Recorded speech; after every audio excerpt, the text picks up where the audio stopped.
Канат мырза, кош келдиңиз биздин студиябызга. Саламатсызбы? Саламатчылык. Мына сиздин бул жумушка келгениңизге жарым жыл болуп калды. Анан бул спорт жана дене тарбия агенттигине жаштардын дагы саясатын кош берип койду. Бул агенттик эмнени тапты, эмнеден утту, эмнени жоготту? Бул жаштар тармагын кош берүүдөн. Оптимизациянын негизинде ошо билим берүү министрлигинин тармагынан ошо жаштардын саясатын бизге берип атат. Ал жыйынтыгы чыга элек, жакын арада берип өтөт деп ойлоп атабыз. Ошондо жалпы ошондо жаштардын саясаты бир тармакта, бир ведомствода болгонун мен туура деп эсептейм. Эмне деген үчүн жаштардын уюмдары менен жалпы жаштардын саясатын апаранга бир багытта аны бир жыйынтык чыга турган. Эми жаштар деген жаштар бул спорттор эмес да. Жаштар бул негизи бул жаштар деген бул жеке эле биздин агентчилик эмес, бул билим берүү тармагы, укук коргоо тармактары, куралдуу күчтөр, жалпы эле биздин коомубуздун бир 50% жаштар.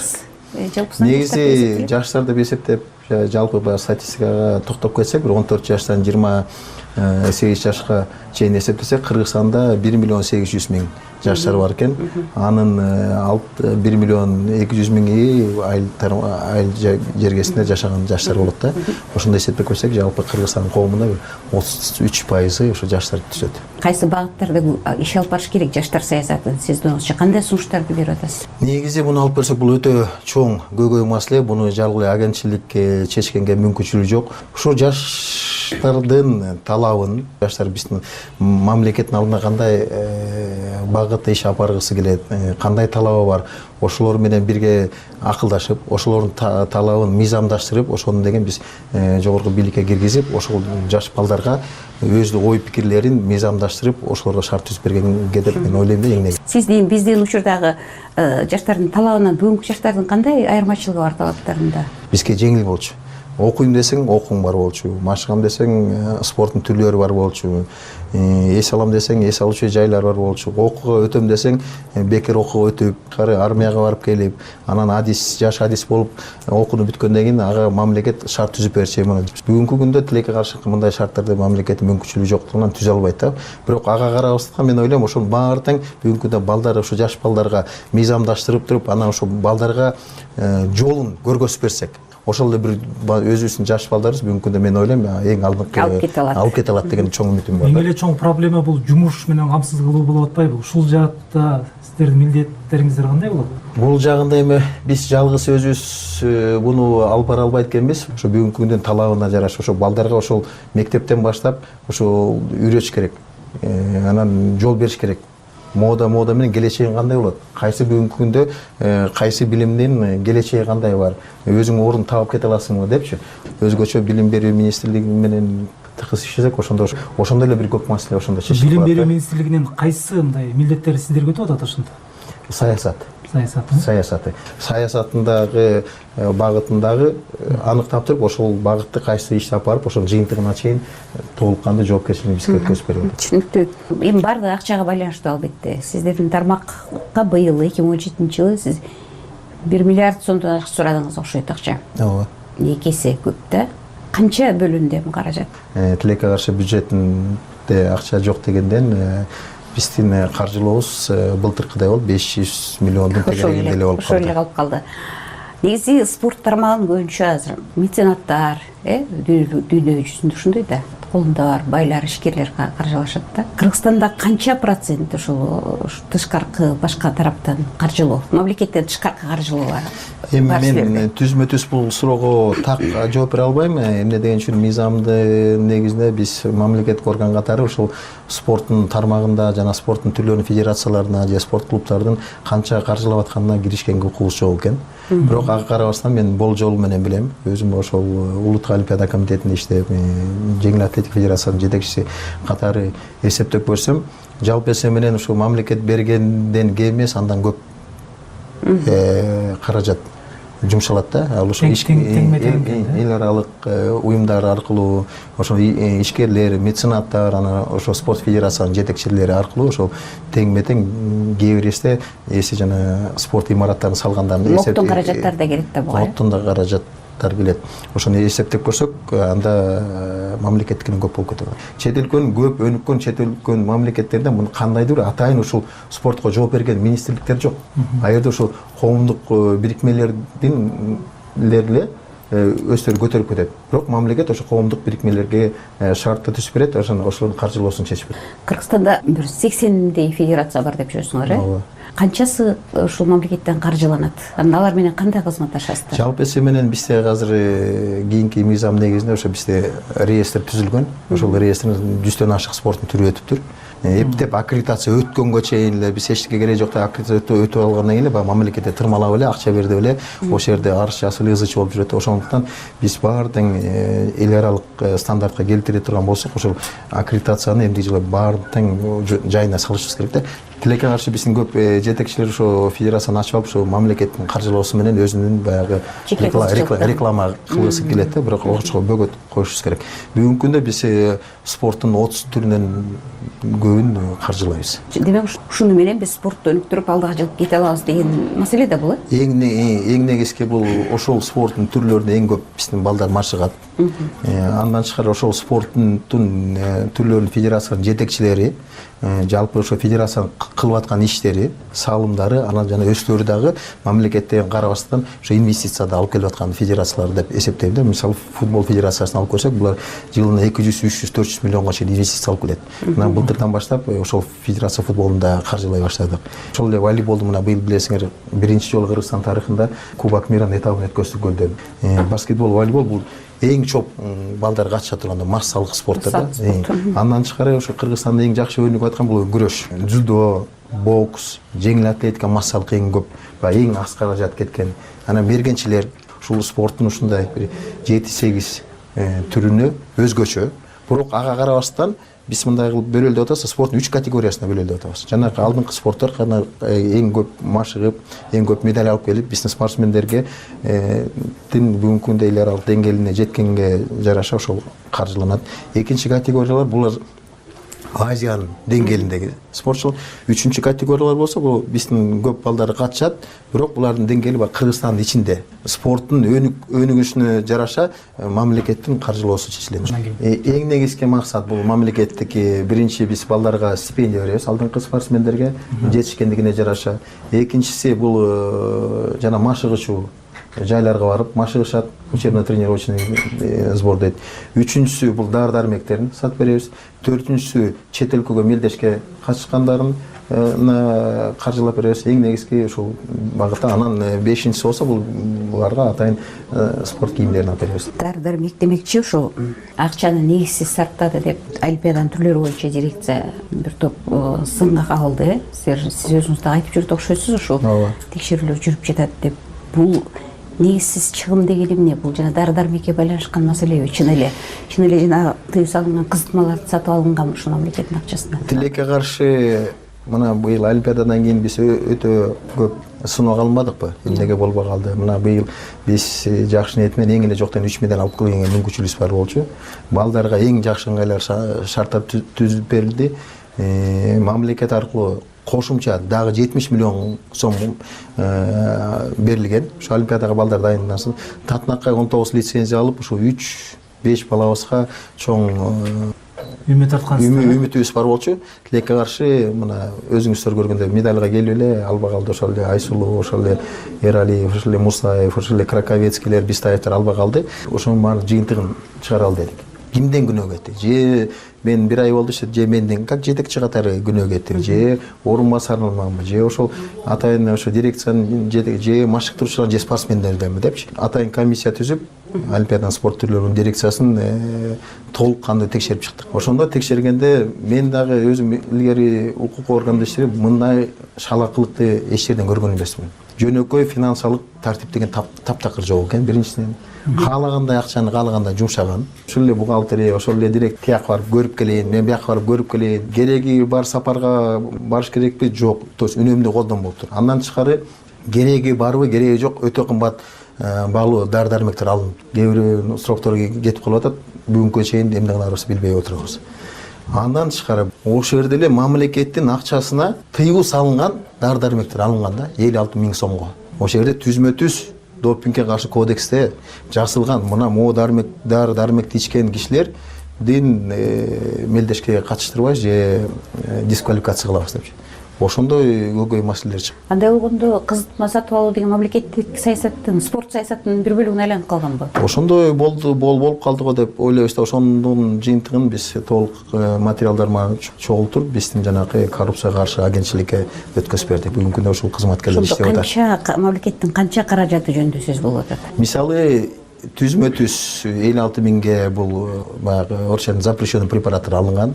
Андан тышкары 10 миллиондун тегерегинде кымбат баалуу кереги бар, кереги жок дары дармектер алынган. Ошонун ичинен бир 2 миллион тегерегинде баасын көбөйтүп алынган. Бул дары дармектер боюнча. Андан тышкары жанагы командировкага барып, туура эмес акча колдонуп, анан кээ бир финансылык документтердин орду жок болгондуктар да көп аныкталып атат. Бүгүнкү күндө акыркы жалпы суммасы бул органдар менен счеттуу палата чыгарбаса, бул өтө эле кыйын болуп атат да. Биздин жанагы балбаныбыз Изат Артыков ошо коло медаль алып анан кийин ажырап калбадыбы? Андан ошо жана стрихнин деген, ушундай дары чыкты деп атышат.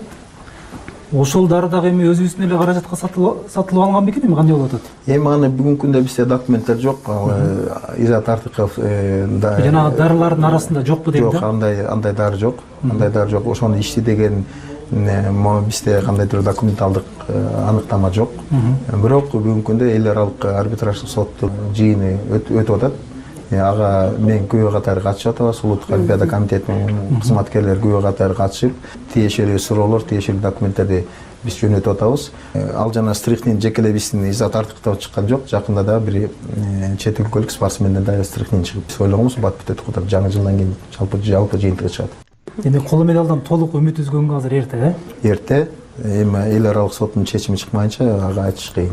Эми ВАДага чыгып, жанагындай эл аралык олимпиадага жеткен кезде текшерилип, жана бийик деңгээлде текшерүүлөр болгон үчүн чыгып атат да бизде. Андай болгондо ички бул мелдештерди кадимкидей эле колдонуп жүрүт деп болгусу деле болуп турбайбы? Ооба, ички мелдештерди колдонушу мүмкүн. Мүмкүн эмне дегенче мына ошон бул жалпы ойлойм ушул агентчиликтин өз убагында кылбаган иштери го депчи. Эмне дегенче биз 2010-жылы ошол ратификация кыламыз ошол ВАДАнын кодексин. Андан тышкары ошону алдын ала алалы деп атайын комиссия түздүк.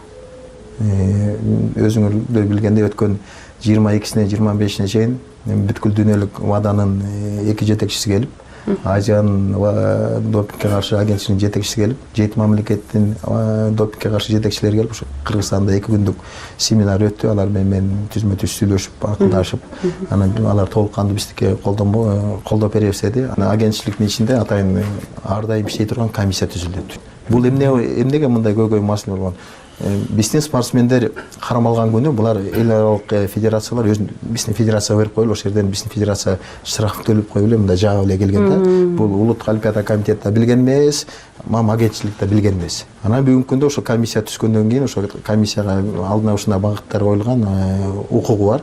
Ошо комиссия түзмө-түз ошол ВАДА менен иштеп, түзмө-түз маалыматты алып турат да. Бизде буга чейин ошо бир мекеме, кызмат бир иштеген атайын адамдар болду беле? Буга чейин допингге каршы улуттук олимпиада комитети иштеп жүргөн. Мына мен өзүм иштеп жүргөндө биз жылына 20-25-30 спортсменди допингди алчубуз. Жанагы олимпиаданын алдында албай деп бизди кайта күнөөлөө кылып атпайбы? 14-июлда Кыргызстанда допинг офицер келип 14 спортсменден допинг тесттер алган. Анын ичинде Айсулу да өткөн, таза чыкты, Эралиев да өткөн, таза чыкты. Тилекке каршы Изат Артыков командировкада болуп өтпөй калганда, балким ошондо өтүп калганда алдын ала эле алып барбай калмак. Унчалык өт болбойт элек деңиз. Негизи ушул сиз жана мурдагы жетекчиликти айтып атпайсызбы, ушундай агенттик начар акыбалга келтирген, мындай стихиялуу иш жүргөн деп. Сиз жаңы келген кезде Риодогу олимпиада бул биздин эң башкы артыкчылыгыбыз дедиңиз эле да. Эми жыйынтык тилекке каршы өзүңүз айткандай жана 19 спортсмен барып, бир дагы жеңиши жок кайтып келип калдык да. Сиз өзүңүз жаңы жетекчи катары кандайдыр бир кемчилик кетирип койдум деп ойлобойсузбу? Мен ойлойм, жалпы Кыргызстандын курама командасынын, Кыргызстан делегациясынын ошол жака жетектеп баргандан кийин эң биринчи кемчилик, эң биринчи жоопкерчиликте бул жетекчи алыш керек. Аны мен эч качан мойнума алам. Жетекчи катары жана жогоруда айтып кеткендей өз убагында биртке мындай катуураак талап кылып ошол спортсменибиз бул жерден допингден өтүп калганда жалпы Кыргызстандын аброюу мынчалык ылдый түшпөк эмес. Экинчиден ошол өтө эле көп биздин башкы машыктыруучуларга ишенимдүү көрсөткөн ошол эки кемчилик бар деп мен эсептейм. Как жетекчи катарында ошол спортсмендер эмес, ошо тренерлерди көбүрөөк мындай көзөмөл алып, күнүмдүк кылган иштерин текшерип, ошол спортсмендер менен күнүгө маектешип турганда балким жанагы психологиялык жактан жетишкендик болуп медаль менен келе берсе алам. Ошол эки жерден мен ойлойм, как жетекчи катары биртке кемчилигим бар деп ойлойсуз. 4 жыл бул эми аз деле убакыт эмес, эми 4 жылдан кийин кайра эле ошо Олимпиадага барабыз. Күйөрмандар 4 жылдан кийинки Олимпиада эмнени күтсө болот? Мен бир нече ушу интервью бергенде деле айтып аттым эле, биз баягы мурунку эски талаптан баш тартышыбыз керек. Биз бул канча лицензия алабыз? 10 болобу, 20 болобу, 30 болобу? Бир лицензия алсак да ошол жака ошол медаль менен келебиз деген багыт коюшубуз керек. Ошол балдарга психологиялык жактан, тренерликке психологиялык жактан медаль алып келем деген психологияны көндүрүш керек да. Шылтоо көп да. Шылтоо көп. Ал шылтооманы жокко келиш керек. Биздин спортсмендерди, тренерлерди багытына сен да чемпионсуң, сен андан эч кимден кем эмес. Сага да ошондой шарт түзүлүп берип атат. Сага да ошондой каражат бөлүнүп берип атат. Сен эмнен кемсиң? Же кыргыз болгондон кемби деп туруп ошону психологиялык жактан дайындаш керек да. Анан жанагындай шылтоонун баарын жокко келтириш керек. Мүмкүнчүлүгүң жокпу? Ички аң сезимиң жетпейби? Аброюң ылдыйбы? Анда башка машыктыруучуну бер да, бул баланын психологиялык жагын оңдо деген эметишибиз керек да. Бул бир талап, аны жалпы ойлоп көрсөм 4 жылдын ичинде жалпы биздин ушу дене тарбия жана спорт системасын туруктуу оңдобосок, биз кайта эле ошол жайга келебиз. Туруктуу оңдобойбуз деген мына биз азыр 4 жылдык план жасап атабыз. Кайсы багытта барабыз дечи. Эң негизги биринчи багыт бул жергиликтүү мына массалык спортту көтөрүш керек. Мына биздин курама команданын 90% бул айылдан чыккан кыздар балдарыбыз туурабы? Дүйнөлүк чемпиондор бул акыркы продукт болуш. 4 жылдык жыйынтыгы болуш үчүн жанагындай түпкү тамыр менен тетип фундаментинен баштап бүт тамыр менен оңдоп, система башкаруусун оңдобосок болбойт. Ошол деди айыл өкмөттөн баштап, ошо бүт баарын бир орусча айтканда бир пирамида кылып эмесек, ошо бала акырынан өсүп анан эң жогорку олимпиаданын чемпиону болгонго чейин дайындаш керек. Ошол система иштеш керек. Азыр эми ушундай пирамида түзүлүп атабы? Кадр деген маселе дагы кыйын да. Жакында машыктыруучуңар, улук машыктыруучуңар кызматтан кетти. Ал жана кызматка байланыштуу деп түшүндүк биз. Эгер ушундай болсо, анда кызматтан алуунун өз жетишиси болсо керек. Бул бир суроо. Экинчиден эмне үчүн ушу күчтүү кадрлар чыкпай жатат? Кадр маселеси өтө татаал нерсе. Кадрлардын квалификациясын жогортуу боюнча бизде кандайдыр бир иш апарылган эмес. Бүгүнкү күндө 21-кылымдын талабына жооп бербей турган кандайдыр бир билимдер жок да. Ошондуктан жана биздин жана 4 жылдык программада айтып аткан эң негизги бир багыт школа высшего тренерского мастерства дегенчи, академиянын билимдүү дегендерди ошондой бир окуу жайларын уюштурушубуз керек да. Эмне үчүн биздин ошол машыктыруучуларыбызга шарт түзүп бериш керек. Бул бир жагы. Андай шарт түзүп берели десек, бүгүнкү күндө биздин мугалимдер жок аны эметкен. Ошондуктан биз азыр ушу биздин агенттиктин алдында эле илимий методикалык бөлүм түзүп туруп, ошонун алдына эле улуттук олимпиада комитетинин программасы менен эл аралык деңгээлде машыктыруучулар чакырып келип эле ошол жерден окутсак деп атабыз да. Бул биздин машыктыруучулар, план боюнча машыктыруучулар. Жана жергиликтүү биздин жана физруктар, жергиликтүү машыктыруучулар болсо, биздин академия менен азыр келишим түзөлдү деп атабыз. 4 жылда булар келип жана окуп, аттестат алып, деңгээлге жатабы. Бүгүнкү күндө кандай талаптар болуп атат, дене тарбия боюнча кандай мыйзамдар бар, кандай фармакология, кандай медицинанын жетишкендиктери, ошонун баарын дайындап берип 4 жылда бир окуталы деген максатыбыз бар. Мисалы Кыргызстанда ошо алдыңкы делген ошо лицензия алган спортчуга мамлекет канча каражат бөлүп берип атат? Лицензия алган балдар, олимпиадага дайынданып аткан алдыңкы спортсмендерге мамлекет 45 000 сом айына стипендия төлөйт. Андан тышкары улуттук олимпиада комитети $650 төлөйт. Ошо менен орто эсебинен алып келсек, бир 100 000 сомдун тегерегинде бул акча маанайын алат. Бул бир деп эсептеп коелу. Көбүнчө биздин көрөрмандар ушуну туура эмес түшүнүп калып атат. Андан тышкары дары дармеги, машыканы, кийим кечеги чет өлкөгө барган толук кандуу мамлекет каржылап берет. Ошол 100 миңди тилекке каршы биздин спортсмендер туура эмес колдонот. Үйүм багам деп көрө кат менен жүрөт да. Ошондуктан жаңы жылдан баштап ошол спортсмендерге акча берерде биз алар менен келишим түзөбүз. Мына могу акча сени ушул олимпиаданын чемпиону болсун деп берилип атат. Спорт тармагына эле көп деп айтып келатасыздар. Ушу реформа жасаш керек деп. Реформа толук кандуу качан башталат? Реформа толук кандуу мына ушул жумада өкмөт токтомго кол коюп берет оптимизациялоо боюнча. 1-январга чейин биз жалпы ички иштерибиз бүтүп калды. Ошо өкмөт токтомду бүтүрсө эле биз жалпы структураны, кадрлык маселени, жаңа системаны, башкаруу системасын баардыгын, анан кадр маселелерин баарын чечип алсак, январь-февралдын ичинде биз уже жаңы багытта иштеп баштайбыз деген чоң үмүтүм бар. Спортчулардын бешиги деп эсептелет го, жанагы спорт мектеби, олимпиадалык мектеп. Ушул жер дайым ырчыр менен коштолуп келет да. Аны реформа жасайбыз деп баары бир өкмөт келген сайын айтат, акыркы жолу Сариевди ушундай вада берген. Бирок иш жүзүндө ошол эле калыбында турат. Бычакташкандар болуп атат, мушташкандар болуп атат. Жаманаттысы көп да. Кантип ушул абройду көтөрүш керек, кантип оңдош керек? Мен мындай деп айтат элем, бердем балдарды күнөөлөгөн туура эмес го депчи. Буга мен ойлойм эң негизги күнөө бул жетекчилердин күнөөсү. Ошол жерде жетекчи болуп, ушул балдарды өз убагында карап, өз убагында тартип салбагандык. Быйыл суранып, ошол эле училище бойдон калды, бирок жетекчисин алмаштырып, анан ичинен көйгөй маселелерин көтөрүп чыкты. Мен 100% дегенден алсам 50%га тартип оңолуп калды. Эмдиги жыл майга чейин биз ошо жаңы кайсы багытта кайсы реформасын өткөрөлөрүн ошо баардыгын электен өткөзүп, бүгүнкү күндө бир жыйынтыктар бар. 1-июлдан баштап жалпы окууга өткөндөн баштап окууну бүткөнгө чейин жалпы башка концепциябыз бар. Ушу сиз баштап аткан реформаны жалпы жамаат, жалпы спорт тармагындагы федерациялар кабыл алып атабы? Каршылыктар жокпу дегеним да? Жалпы эсеби менен кабыл алып атат. Эми түзмө-түз бетке айткан каршылык жок, бирок эми көргөзбөгөн каршылыктар бар. Эмне үчүн кээ бир жетекчилер менен биз коштошуп атабыз. Жана сиз айтпадыңызбы, федерациянын жетекчилери адатта кээ бир учурда ошо өздөрүнүн пропагандалары менен алек болуп калат депчи. Ушуну суроо пайда болду да, мен убагында бере албай калдым. Федерация жетекчилери кандай эрежелердин негизинде шайланат?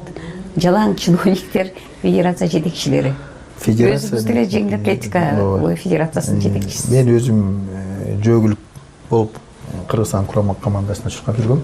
2 дипломум бар. Бул юридикалык диплом, анан машыктыруучу, жеңил атлетика боюнча машыктыруучу дипломум бар. Негизи бизде мыйзам бар, Бириккен Коомдор боюнча. Ошонун негизинде ушул федерациялар түзүлөт. Биздин көп учурда мына федерациялардын тилекке каршы баягы каражат жоктуктан анан баягы кызматта кишилерге же колунда бар кишилерге барып көз салып бериңиз, каражат бериңиз деп ошолордун алдына калып калат да, анан ошол бойдон ошол жерден чыгыш кыйын болуп калат. Бул нормалдуу көрүнүшпү? Бул нормалдуу көрүнүш эмес. Мен ойлойм, бул федерацияны түптөгөн бул жерге колунда бар болсун, колунда жок болсо дагы туура иштеп барса, бул эл аралык гранттар да көп. Коалициялык өкмөт деген деп негиздеп атышат, бирок кадрлар Кыргызстанда отуруп алмашып турмай деген бул кадырсыз көрүнүшкө айланды да.